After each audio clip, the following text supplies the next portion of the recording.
by listening to Kurdish question in Turkey.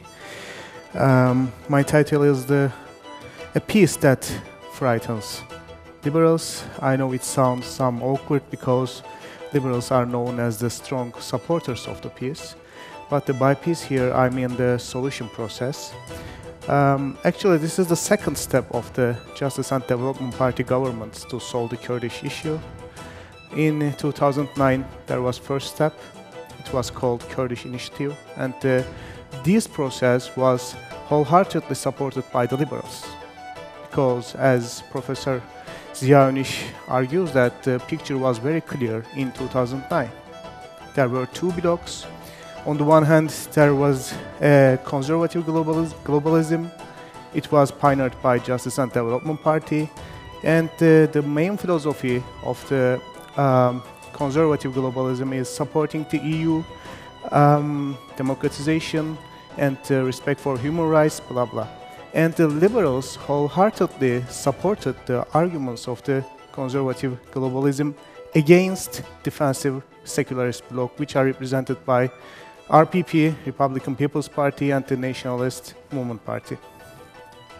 However, the second step of Justice and Development Party was skeptically approached by some of the liberal intellectuals. Of course, the term liberal is not very clear, and it's an attributed term. For example, we call Fuat Keyman from Sabancı University as liberal, but he defines himself as social democrat. Or we call Oral Çalıştar as liberal, but he defines himself as emancipatory leftist. But the term liberal refers to people who have a commitment towards the basic values of the European Union, for example, basic values of the democracy. They believe in the civilian control of the military. They believe in the rotation of elite, and they believe in the respect for human rights. I think the friction in Taraf newspaper experienced in the April of 2013 can be a good example in order to tell the discrepancy among the liberals. Taraf is an umbrella newspaper for the liberal authors and intellectuals, as you know. In April 2013, 19 columnists of Taraf newspaper resigned, and they argued that editorial policy of Taraf. In April 2013, some popular columnists of the Taraf newspaper resigned, including Yıldıray Oğur, Ceren Kenar, Kurtuluş Taiz, Marka Reseya. The main argument of these columnists was that the editorial policy of Taraf is undermining the peace process, the solution process, by highlighting the democratic deficits of the Justice and Development Party government and the Kurdish movement. This means that if any voice criticizes the government, if any voice, for example, talks about the corruption scandals, this is an attempt to undermine the solution process. They resigned. On the other hand, editorial staff of Taraf newspaper argued that solution process cannot be an immunity shield for the government. Anyway, the main question here is why this friction happened. Who is the genuine liberal, and how would a liberal solve the Kurdish question in Turkey? We should examine the history, and I will tell you a story from my own experiences. In the beginning of 1990s, there was a monopoly of the broadcasting, and there was only one TV channel of TRT, TRT1, of course. And there was a program, there was a TV show. Its name was Panorama from Anatolia, in Turkish, Anadolu'dan Görünüm. And I remember some scenes from this TV show. I remember a helicopter to land in a rural area and to firing on a mountain. Then I remember another scene. A young Turkish doctor is treating an elderly Kurdish grandfather, and the message was clear. We are determined to fight against PKK, but we have no problem with the ordinary people of the southeastern Anatolia. We have no problem with the Kurdish people.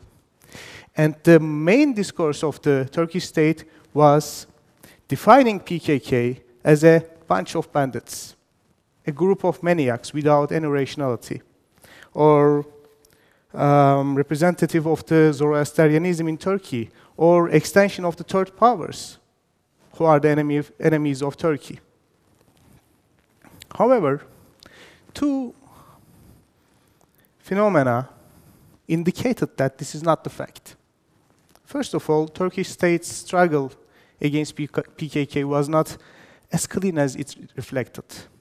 Evacuation of the villages, deportation of the people, deep state rumors appeared in the middle of the 1990s. That was not a clean war. As pop singer Teoman says that there was a dirty war at the basement of this country. And election victories of the PKK-linked political parties showed that there is a popular base of the PKK in Turkey. So, one can ask the question of whether this was a struggle against terrorism or this was an intrastate war. I examined the civil war literature, the causes of civil war literature, of course, and I did find some arguments. For example, Lake and Rothschild says that collective fear for the future causes some minority groups to use violence. If you have an identity and your membership to an identity might cause you to be attacked by the central government or another majority identity group. So your identity group experiences a collective fear. Then I did find the Ted Gur's relative deprivation argument. Relative deprivation argument means that you are deprived of the resources depending on your identity. Then I find, for example, an article of a survey of the Ahmet İçduygu, David Romano, and Ibrahim Sirkeci. They examined the situation in Turkey, for example. They did find that the living standard of the Turkish people living conditions of the Turkish people are better than the Kurdish people. However, Neil Shatana says that economic welfare, economic resources, material resources are not the only way of being deprived. If you don't have sufficient access to the political process, this means that you are deprived. So political accession, political participation, political rights, cultural rights could be examined under the title of relative deprivation as well.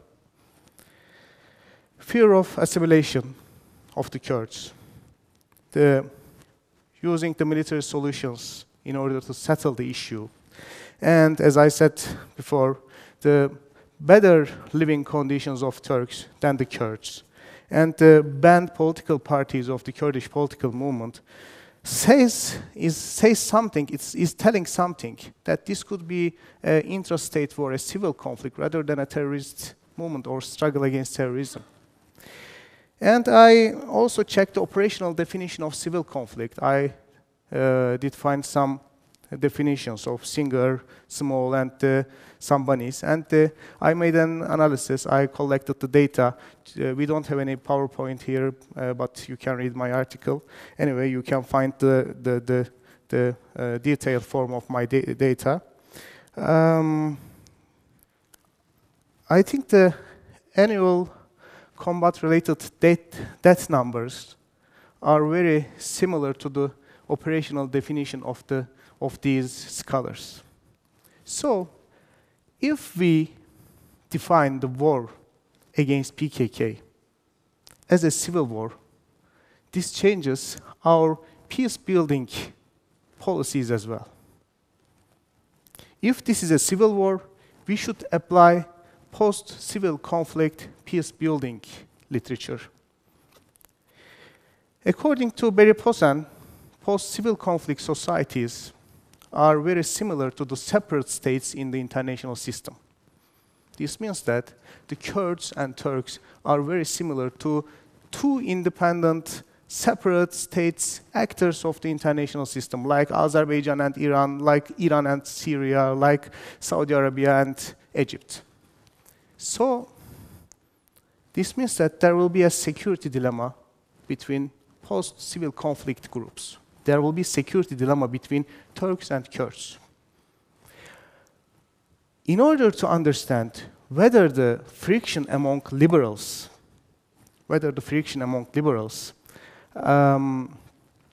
will affect their policies, I think we should apply the international relations theories and their strategies to build a peace to the solution process. There are two main theories. The first one is realism.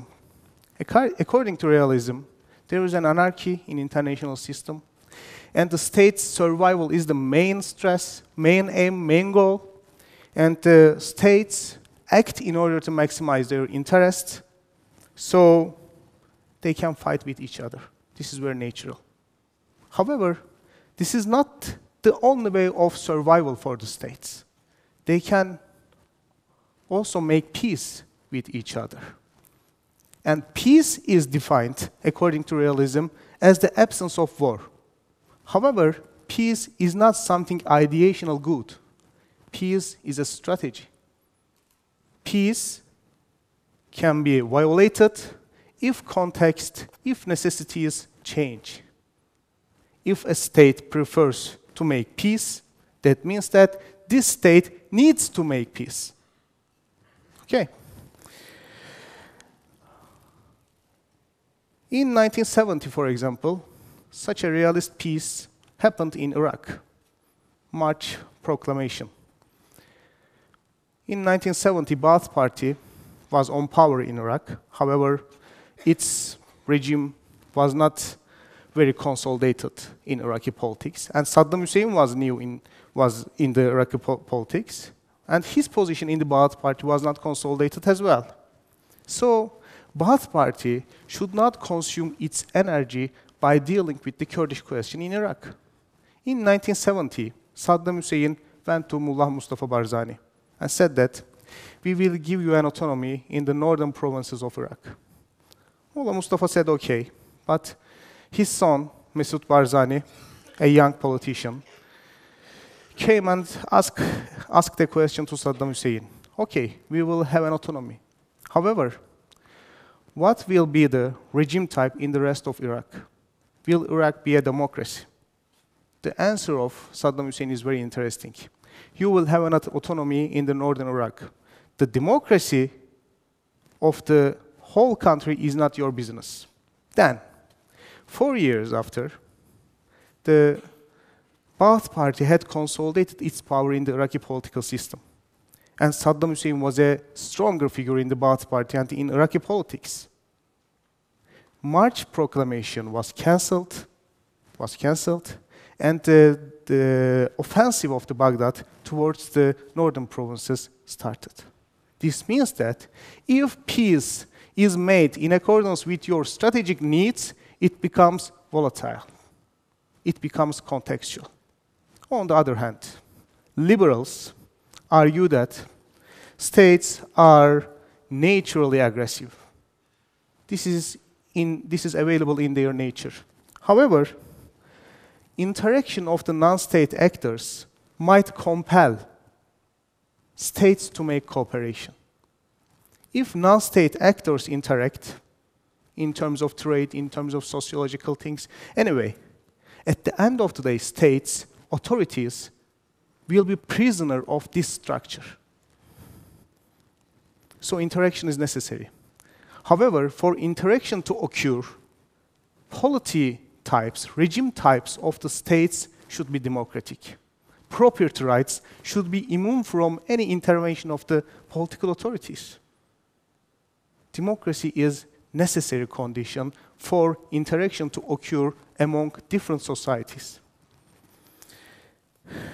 Let's examine the democratization situation in the polity of Turks and in the polity of Kurds. We all experienced the Gezi protests, I will not talk too much about that. I will just say how political elite behaved during the Gezi protests.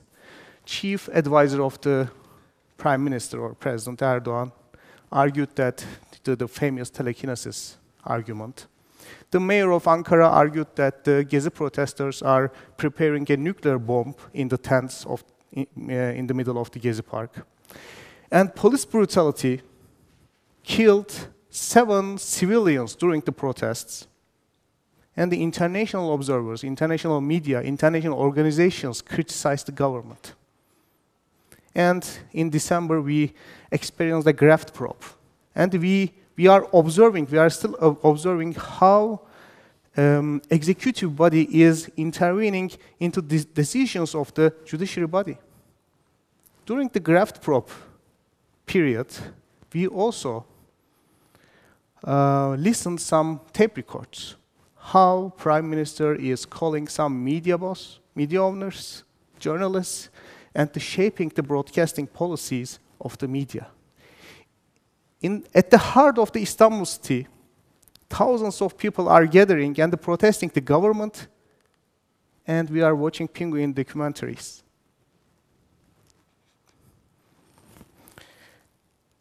I think the democratization trend of Turkey is declining. On the other hand, the other polity, the Kurdish polity, is not a democratic polity as well. First of all, it's a military movement. PKK is a military-based movement, and you cannot expect everybody to express their ideas freely, to discuss. It's a guerrilla movement at the end of the day. I would strongly recommend you to read the articles and the books of the Kemal Burkay and the Sırrı Sakık, how Öcalan rules the PKK. Is he a democratic leader or not? He's not a democratic leader. However, we are hearing a new term from Öcalan, capitalist modernization. What is capitalist modernization? Capitalist modernization is something very similar to the ideas of Nihal Atsız, a pan-Turkist philosopher. Öcalan argues that if an individual becomes involved in the capitalism, for example, if a young girl comes to Boğaziçi University and after graduation, if she becomes a banker or, for example, sales executive, she will lose her commitment to the Kurdish identity. So, losing your identity means that you are a how to say, slave of the nation state. So capitalism is something bad, because capitalism causes individuals to lose their commitment to their identity. I think this is not a very liberal thing. Anyway, at the end of the day, how would a liberal solve the Kurdish question? Why the friction among the liberals occurred after solution process began? I think we should make a decision. If you are a liberal, you should defend a liberal peace. You should criticize the democratic deficits of PKK and Ankara government. What defines you is your methodology, not your aim. Of course, peace is a good aim, okay, but your methodology shapes your point of view. And